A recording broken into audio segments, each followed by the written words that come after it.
I'm just thankful to get this win with my team today. It means a lot. It means a lot. We're all excited to be back in the mix and have the season in our control. We always knew, like you said, that we were a really good team and just had to execute better, and now we're starting to execute at the right time. Yeah, I wasn't happy with how it started, but just what we did before halftime and coming out in the second half, I think really helped turn the game in our favor. We definitely played our best football these last 3 games, and just in all 3 phases. I thought this one was a huge one because it was a little different than the last 2, because it came down to the wire. Elijah Mitchell went over the century mark for the 4th time this year, but this time he did it with a pin in his broken finger after surgery 2 weeks ago. I just have to go out there and see if I can hold the ball and stuff, but in the middle of the week, I realized that I'll be able to go, so it was all good. What's the shirt? Oh, I got my Elijah Mitchell shirt on. I think he deserves it today. He had a good one. 27 carries and 130-ish yards. That's a good day to come back from a couple weeks off. When you could turn that 1-yard run into a 4 or 5 yard run, it allows you to call more runs. Being efficient on 3rd down, I think, has played into that too. So I think those 2 things tied together make for a good combination. Elijah is an all-around back. He can catch the ball out the backfield. He can play like he's 240 pounds, and he runs like 190 pounds. You got the speed, he got the physicality, and he got the mindset. As for the 49ers' other running back, Deebo Samuel was sidelined for the 4th quarter with a groin injury. You can tell when he feels something, he stops right away.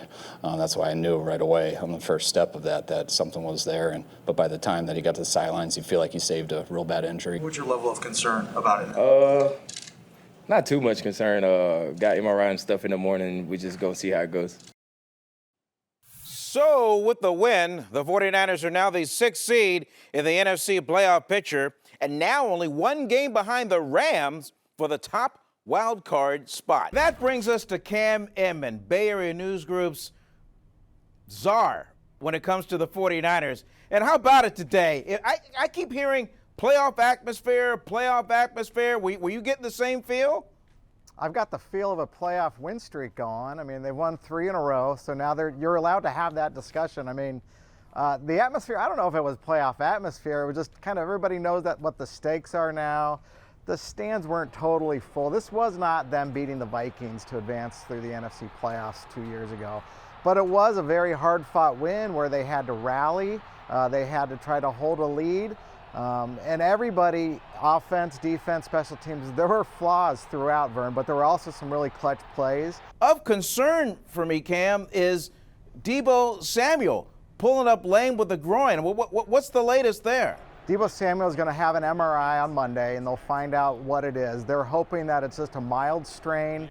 Obviously, that's what they all are hoping for. He wasn't carted off the field, so there wasn't this massive anguish. But I would imagine, even if it's a mild strain, Vern, he won't be playing in Seattle. The team ran it 39 times. I mean, so the whole running downhill ideology, I mean, still applies, and it's still working.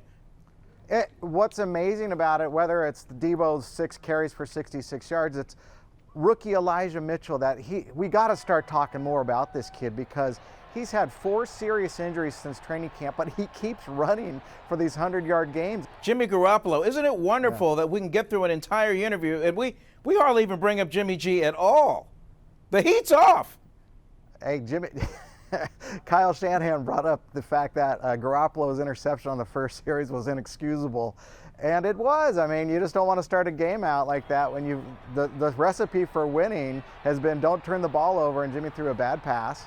But he rallied. I mean, he threw some really clutch passes. Everybody wants him to be perfect. He wants every pass going to be on the money, just finding guys. There's always going to be 1 or 2 open guys that he misses a game, all right? But the times when he can hit somebody on 3rd down, like he threw a 3rd and 11 conversion to Brandon Ayuk, right? That set up a touchdown right before halftime. That was huge. And then you get to the end of the game where you need to kill the clock. You need to keep these drives alive. He fires one into Trent Sherfield over the middle. He finds Kyle Juszczyk down the field. Those are very key passes that a veteran quarterback has to do. What concerns me about Jimmy and the way this passing game is, everything is in the hash marks. That's Jimmy's hot spot, and he almost every single pass today was from the shotgun. So that's where Jimmy's comfortable. They know this by now. So they just got to find ways to still keep it a little bit unpredictable, that not every pass is going right over the hash marks. Well, Cam, I appreciate you pulling yourself away. I know you got articles to write and things to post, so I appreciate your insights right here on game day, and we'll catch you probably sooner than later. And oh, by the way, happy belated birthday. Thank you, Vern. It was nice. I had my wife threw a nice surprise party for me on Friday night, and it's been a good weekend, especially finishing up with a win here. Thanks.